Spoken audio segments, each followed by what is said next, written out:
Oxygen is circulated around the helmet in spacesuits in order to prevent the visor from misting.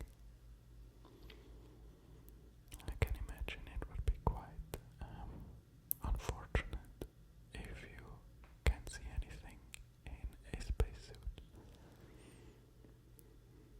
The middle layers of spacesuits are blown up like a balloon to press against the astronaut's body. Without this pressure, the astronaut's body would boil. This is actually because water and all the chemicals have different boiling points or boiling temperatures depending on pressure. So if you were to cook some water on the top of a mountain, you wouldn't have to heat it up as much as you would on sea level.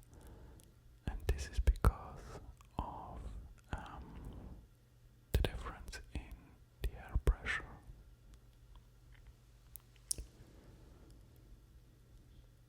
The gloves included in spacesuits have silicone rubber fingertips which allow the astronauts some sense of touch. The full cost of a spacesuit is about 11 million, although 70% of this is for the backpack and the control module.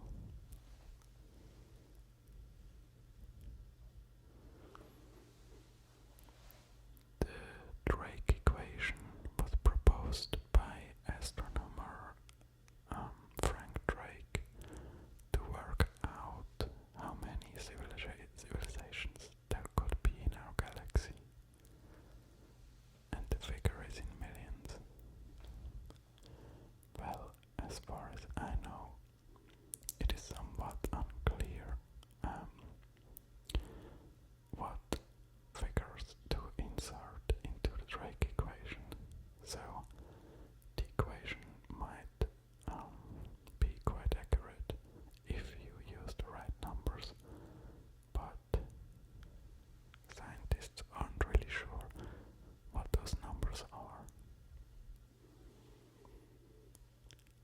The Milky Way galaxy we live in is one among billions in space. At least this goes for the observable universe. We have no idea how much there is outside of what we can see. So there are at least billions of galaxies, but the figure might be much higher. The Milky Way galaxy is whirling rapidly, spinning our sun and all other stars at around 100 million kilometers per hour. And if you actually do the math and count all the visible mass in the Milky Way galaxy, you would see that there is no way that all the mass could stay around the center of the galaxy due to gravity only. And to solve this problem, basically, you would need additional mass, which we call dark matter.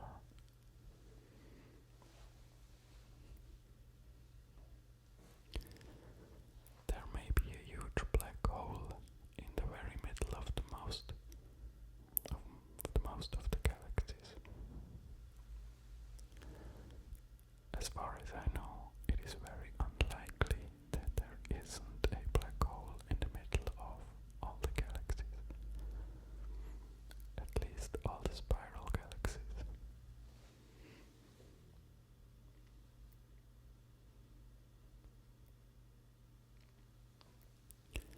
The very furthest galaxies are spreading away from us at more than 90% of the speed of light. And currently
universe was once thought to be everything that could ever exist, but recent theories about inflation suggest our universe may be just one of countless bubbles of space-time.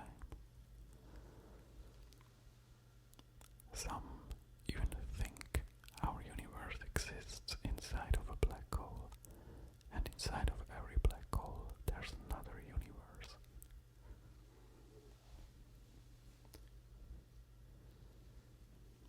The universe may have neither a center or an edge because according to Einstein's theory of relativity, gravity bends all of space-time around into an endless curve.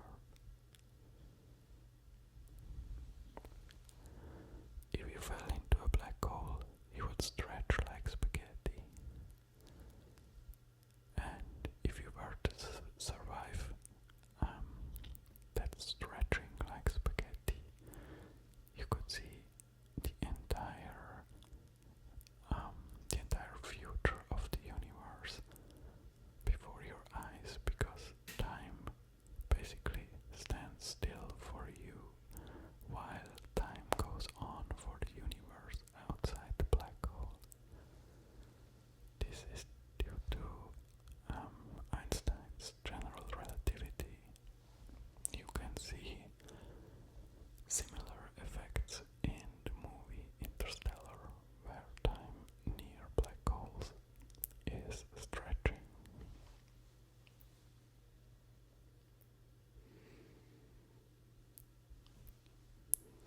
Matter spiraling into a black hole is torn apart and glows so brightly that it creates the brightest objects in the universe, quasars.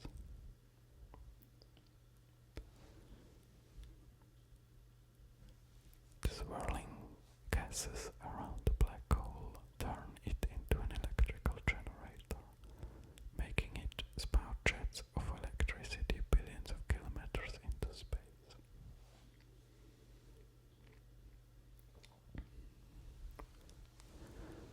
The opposite of black holes are estimated to be white holes, which spray out matter and light like fountains. That's quite an interesting thought.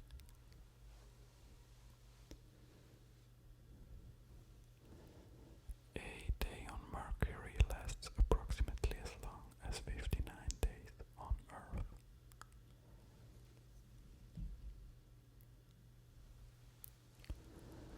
Twice during Mercury's orbit, it gets so close to the Sun and speeds so much that the Sun seems to go backwards in the sky.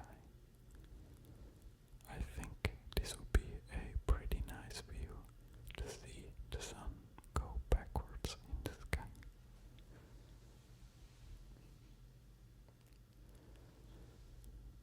Nicholas Copernicus was the astronomer who first suggested that the Sun was the center and that the Earth went around the Sun.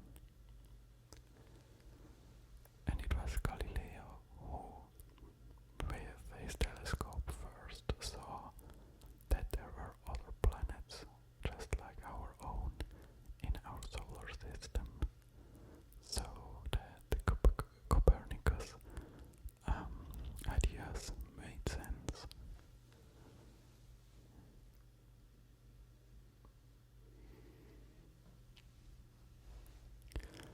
When Neil Armstrong stepped on the moon for the first time, he said these famous words: "That's one small step for a man, one giant leap for mankind." Okay, who didn't know this? Seriously. From the moon, astronauts brought back almost 400 kilograms of moon rock. That's very impressive. Right now, NASA is preparing for a mission to do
this is what they meant with Greek alphabet. I suppose it would be better to say the stars are named after letters in the Greek alphabet. So for example, Alpha Centauri would be the brightest star of the Centauri constellation. At least that's my guess.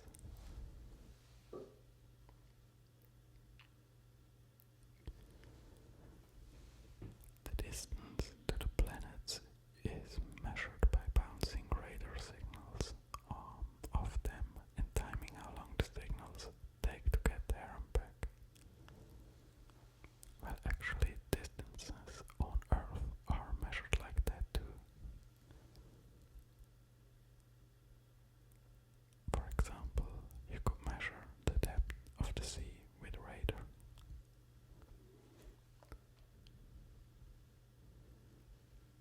Spacecrafts have double hulls, which protect them against other space objects that crash into them. That actually makes a lot of sense, because nobody wants a hole in the inner hull.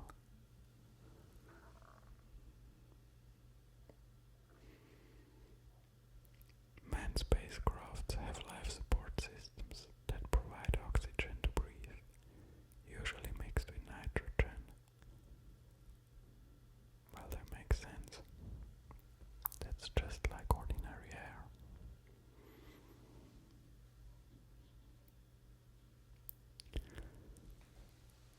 Spacecraft's toilets have to get rid of waste in low gravity conditions. Astronauts have to sit on a device which sucks away the waste. Solid waste is dried and dumped in space, but the water is saved. I don't know if you wanted to know that exactly, but now you know it. A comet's tail is made as it nears the sun and begins to melt. A vast plume of gas millions of kilometers across is blown out behind by the solar wind. The tail is what you see shining as the sunlight catches it. And that's actually why a comet's tail always points away from the sun, regardless of the direction that the comet is actually taking.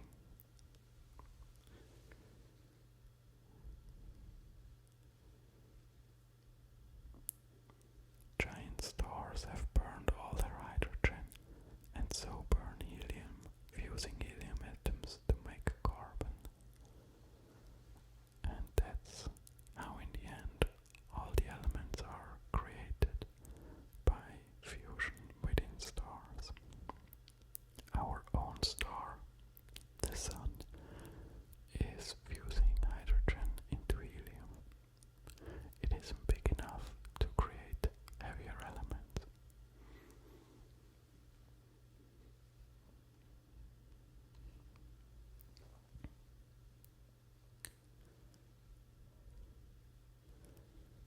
The first rockets were made 1,000 years ago in China. Would be nice to have some more information on this. I have no idea what those rockets were and what they did with those rockets.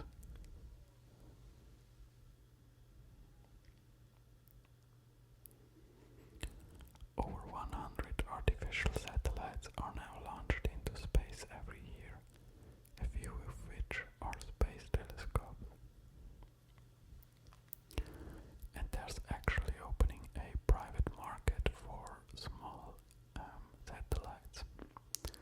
So private companies can have their own satellites in orbit and probably do whatever they want to.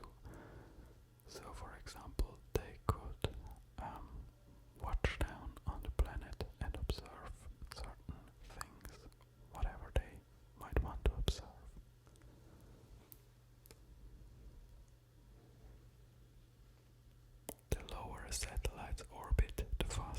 must fly to avoid falling back to Earth. Most satellites fly in low orbit, 300 kilometers from the Earth. And then there's the so-called geostationary orbit, where the satellite's speed exactly matches the speed of the Earth's rotations, so that the satellite always stays above a certain point. That orbit is about, I have no idea, 20 or 30,000 kilometers above ground. I'm not sure. The red color of Mars is due to oxidized iron in its soil. So it's basically rusty. If you ever saw pictures of drill places where the Curiosity rover drilled into the Mars soil, you can see that just below the surface Mars isn't red anymore, it's actually grey.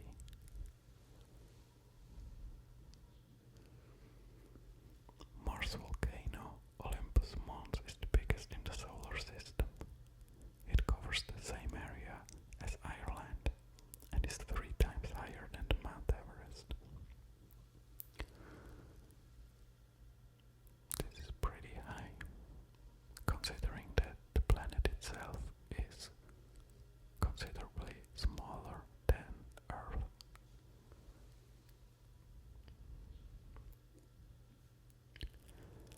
Planets have a magnetic field around them because of the liquid iron in their cores. As the planets rotate, so the iron swirls, generating electric currents that create the magnetic field. Have you ever heard of the Juno mission around Jupiter? It is there to actually measure the magnetic field around Jupiter. It is thought that the magnetic field of Jupiter isn't generated by iron, but by, I'm not sure, maybe water or something else that acts just like iron when under high pressure. And another fact about the magnetic sphere of Jupiter, it is thought to be the biggest object in our solar system. Just the magnetic sphere of Jupiter is bigger than the Sun itself.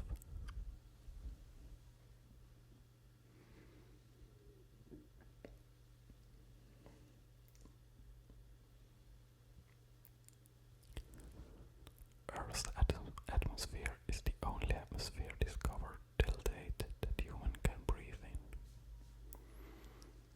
And that's maybe going to change with the Kepler telescope, which is designed to actually look at the atmospheres of exoplanets. And since we have discovered thousands of exoplanets so far, we will be observing and analyzing thousands of exoplanet atmospheres. So maybe there is one with oxygen in it.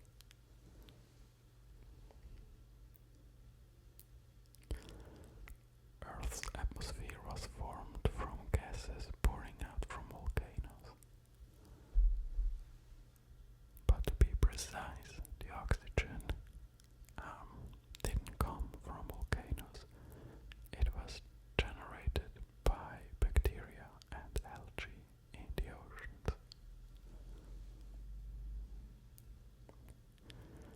Jupiter has no surface for a spacecraft to land on because it is made mostly from helium gas and hydrogen. The massive pull of Jupiter's gravity squeezes the hydrogen so hard that it is liquid.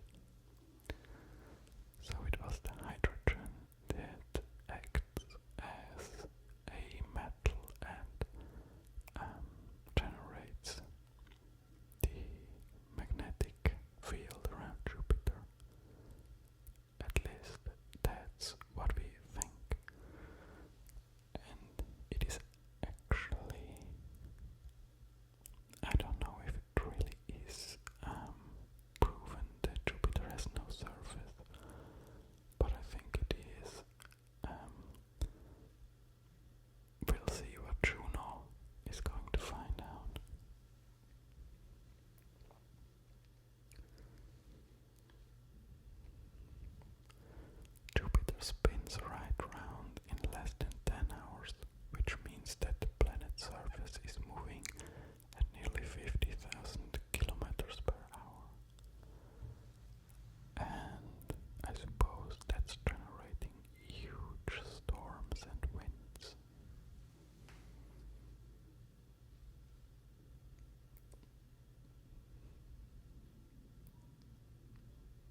save fuel on journeys to distant planets, space probe may use a nearby planet's gravity to catapult them on their way. This is called a slingshot. And actually, the spacecrafts doing a slingshot are robbing the planet of some of its well, gravitational force from the sun, I guess. So you are basically changing its orbit a little bit by doing a slingshot.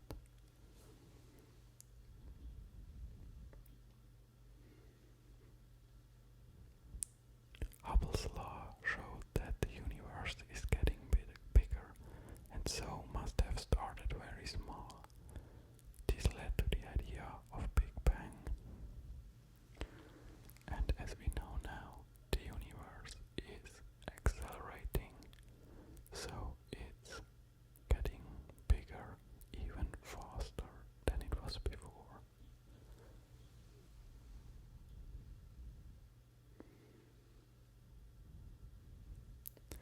It is believed that it was the impact of a big meteorite that may have wiped out all the dinosaurs. Well, that's nothing new to all of us, is it?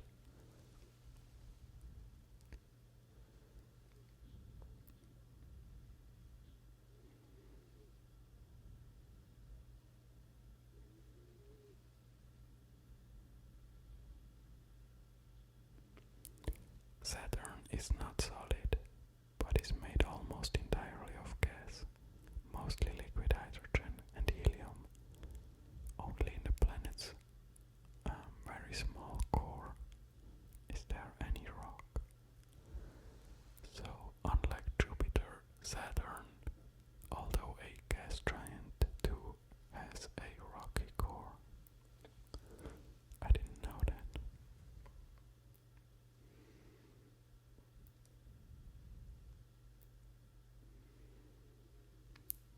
Einstein's theory of general relativity shows